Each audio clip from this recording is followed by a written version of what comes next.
नमस्कार, आप देख रहे हैं खलबली दर्पण। मैं देव जी आप सभी दर्शकों का स्वागत करता हूं। बड़ी विडंबना की बात है कि लोग शिक्षक जो अपने आप में एक गुरु और भगवान का दर्जा बच्चे उन्हें देते हैं और शिक्षा की अलग जगाने के लिए लगातार नए नए शब्दावली का ज्ञान होना चाहिए और होता भी है। लेकिन शिक्षक आज यहाँ लंबी अवधि से धरना में बैठे हुए हैं और आपको बता दें कि यह जो है 2 मार्च 2022 से यहाँ बैठे हुए, पहले भी बैठे हुए थे और इनका स्पष्ट मांग था कि 32 माह से सरकार के माध्यम से इनके साथ काम कराया गया। इस काम को लेकर के ये वेतन मांग रहे थे और लगातार इनका जो मामला है कुछ सुलझा भी। सुलझने में जो है बात जो आपको बताते हैं कि जिला शिक्षा पदाधिकारी कृष्ण ठाकुर व उनके जो भी स्थापना डीपीओ जो उनके सहयोगी के द्वारा इनको कुल मिलाकर के अभी तक में 3 बार निवेदन पत्र दिया है और यह निवेदन पत्र भी कुछ दिन पहले भी दिया था, जिसका कि फोटो भी आप देख सकते हैं यहाँ लगा हुआ है। अब यह बात है, लेकिन निवेदन पत्र दिया गया, लेकिन पूर्व से जो ये काम किए, ये काम वैध किए, अवैध किए, अलीगल किए, किस प्रकार के किए, यह विभाग बताने को तैयार नहीं है। जब हमारी जो वार्तालाप है जिला शिक्षा पदाधिकारी के जो कर्मी है यानी डीपीओ स्थापना सुजीत कुमार रावत से हमारी बात हुई तो उन्होंने क्या कुछ कहा है इस वीडियो में साफ पहले सुन लीजिए।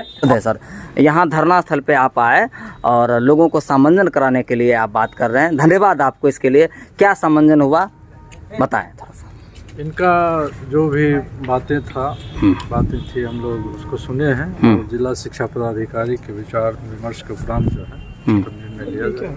इनके सर मांगे थे कि 32 महीना से हमें पेमेंट नहीं मिल रहा था और फिर यह जो नियोजन हुआ, नियोजन होने के बाद आप लोग के माध्यम से इन्हें नियुक्ति पत्र दी गई और पेमेंट भी शायद इनको दिया गया। तो 32 महीना का जो पेमेंट था उसके बीच जो कड़ी फंसी हुई थी, जैसा कि सर से ही बात हो रहा था कि सर हम लोग सक्षम न्यायालय के में ये लोग जाएंगे। तो ये मामला थोड़ा सा आप क्लियर करें कि ये लोग वाजिब में सक्षम न्यायालय जाएंगे या क्या आगे की बात होगी, ये बताएं थोड़ा सा। वो जिला अपीलीय प्राधिकार के आदेश से वेतन निर्णयों का विरोध किया गया लंबित वेतन भुगतान के लिए। चूँकि मामला हाई कोर्ट में चल रहा है, जो इनमें से अपीलार्थी हैं अनुराधा कुमारी, वो उच्च न्यायालय में रीट दायर की थी, तो उनका मामला वहाँ पे चल रहा है। वहाँ पे आदेश होने के उपरांत और विभागीय मार्गदर्शन के उपरांत समुचित निर्णय लिया जाए। अच्छा सर, ये लोग जो 32 महीना से जो काम किए थे वो वैध है कि अवैध है, इसमें आप थोड़ा सा प्रकाश डालें। न्यायालय लेगी इसका निर्णय, न्यायालय लेके। बीच में सर एरियर इनको प्राप्त हुआ था विभाग के माध्यम से, सैलरी भी मिला था कुछ सालों पहले, आपके विभाग के कुछ ही अच्छे और बुद्धिजीवी पदाधिकारी ने दिया था,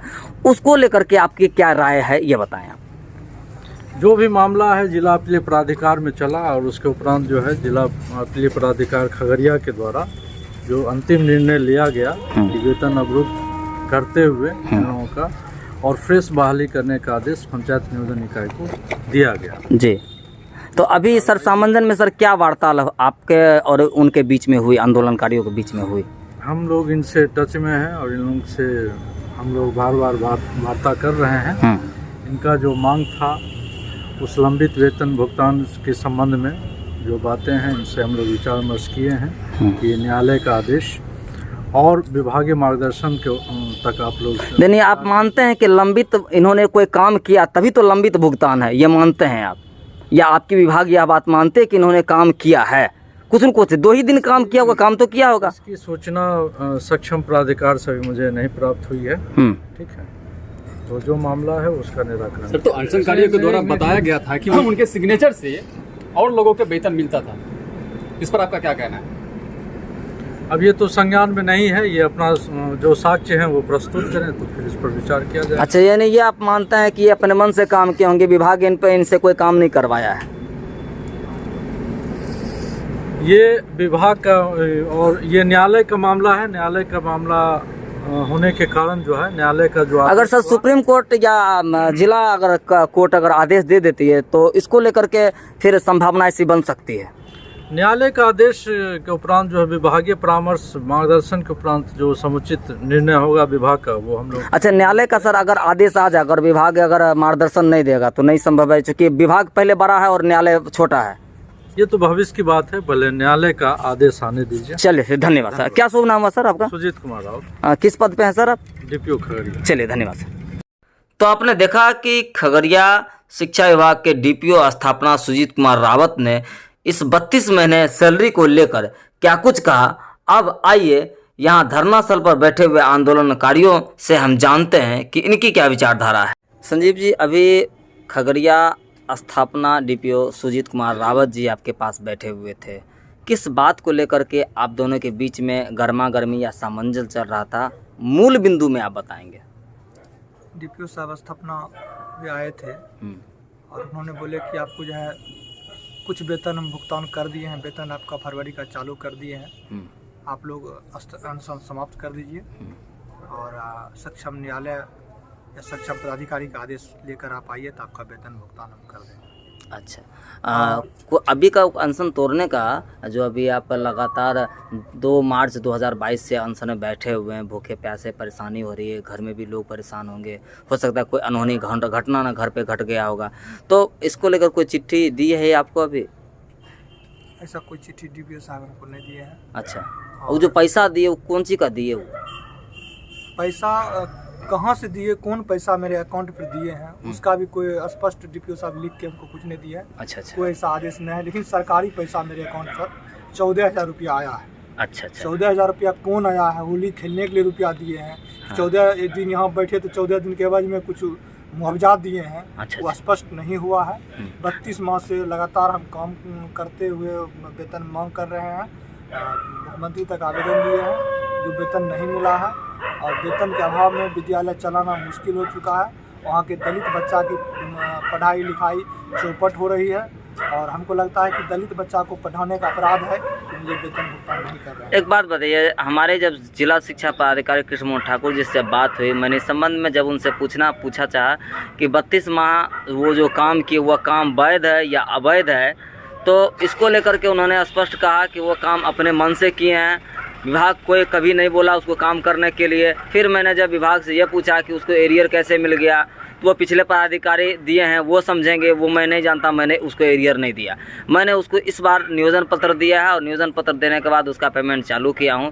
तो ये 32 माह का जो मामला है, वाजिब में आप अपने मन से काम किए या विभाग द्वारा चिट्ठी दे करके आपको करवाया गया, इस बात को संक्षेपण में आप बताएँ।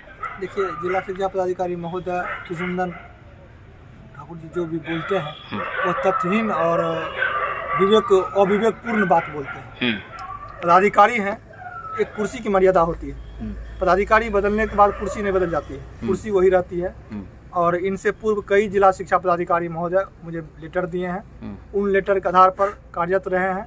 इनके कार्यकाल में भी मुझसे कई प्रकार के ड्यूटी लिए गए हैं, जैसे इलेक्शन ड्यूटी लिए गए हैं, विद्यालय का वित्तीय संचालन करवाते रहे हैं, हेडमास्टर बना के काम करवाए रहे हैं, मेरे सिग्नेचर से दूसरे शिक्षक का वेतन मिलता रहा है। इनके कार्यकाल में भी मेरे से कई प्रकार के कार्य करवाते रहे हैं। तो कैसे अंधे थे जो हम काम करते रहे हैं? क्यों नहीं? हम तो इनके कार्यकाल में कई आवेदन दिए हैं, यदि हम गलत है तो हटा दीजिए, क्यों नहीं मुझे हटा देते हैं? क्या इनके कलम में पावर नहीं है? ये पदाधिकारी नहीं है? मैं जिलाधिकारी महोदय खगड़िया से और माननीय मुख्यमंत्री महोदय बिहार सरकार से निवेदन करेंगे कि मेरी नियोजन से संबंधित जो भी विवाद है इनकी त्रिस्तरीय कमेटी बना करके और मुझे भी समक्ष रखते हुए इनका निर्णय ले कर निष्पक्ष जांच कराते हुए निर्णय लेने की कृपा करेंगे। अन्यथा विद्यालय की शैक्षणिक व्यवस्था चौपट होती है, विद्यालय का गतिविधि चौपट होती है और मेरे साथ किसी तरह की और मेरे परिवार के साथ भुखमरी या वेतन के अभाव में किसी तरह की अप्रिय घटना घटती है तो सारी जवाबदेही संपूर्ण जिला प्रशासन खगड़िया के होंगे, क्योंकि ये लोग जिला पदाधिकारी महोदय खगड़िया पर ये लोग का कोई कमांड नहीं है। ये लोग नंगा नाच कर रहे हैं। जिला शिक्षा पदाधिकारी महोदय नियम के विपरीत, नियोजन नियमावली के विपरीत कार्य करते रहे हैं।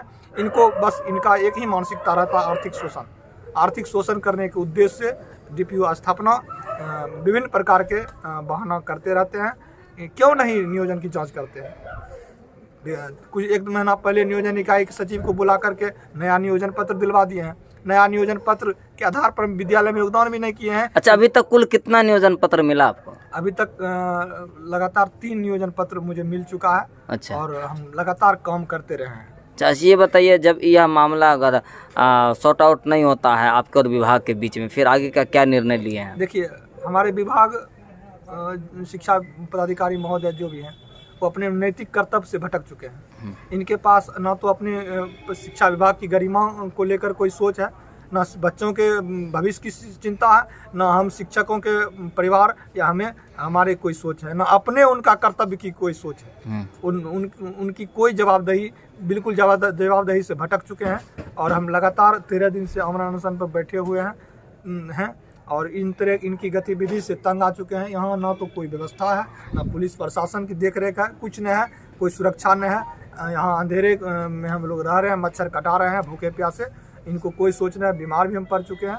अब विवश होकर होली के दृष्टिगत और बच्चों के विद्यालय के हित को देखते हुए अमर अनशन समाप्त करते हैं। होली के बाद पुनः हम लोग अपने स्तर से विचार करके जिलाधिकारी महोदय खगड़िया के समक्ष अमर अनशन के लिए बाध्य होंगे। फिलहाल जो है 14,000 रुपया मेरे खाता पर भेजे हैं होली खेलने के लिए। चलिए धन्यवाद। अब आगे हम लेके चलते हैं आगे वृत्तांत कहानी की ओर। तो हम बात स्पष्ट कर रहे हैं, लगातार अब इस न्यूज़ को कई महीनों से भी हम दिखा रहे हैं अलग अलग न्यूज़ चैनल के माध्यम से, और अभी स्पष्ट यह बता देना चाहते हैं कि कहीं न कहीं विभाग इतना खोखला हो चुका है कि 32 माह के पीछे विभाग खुद अपने पैर पर कुल्हाड़ी मारने का जो जाल है वो फंस चुका है, और वह जाल जो है अब हाईकोर्ट तोड़ेगा या सुप्रीम कोर्ट तोड़ेगा, ये तो अब देखने की बात होगी। फिलहाल खलबली दर्पण न्यूज़ में देखने के लिए बने रहे। धन्यवाद।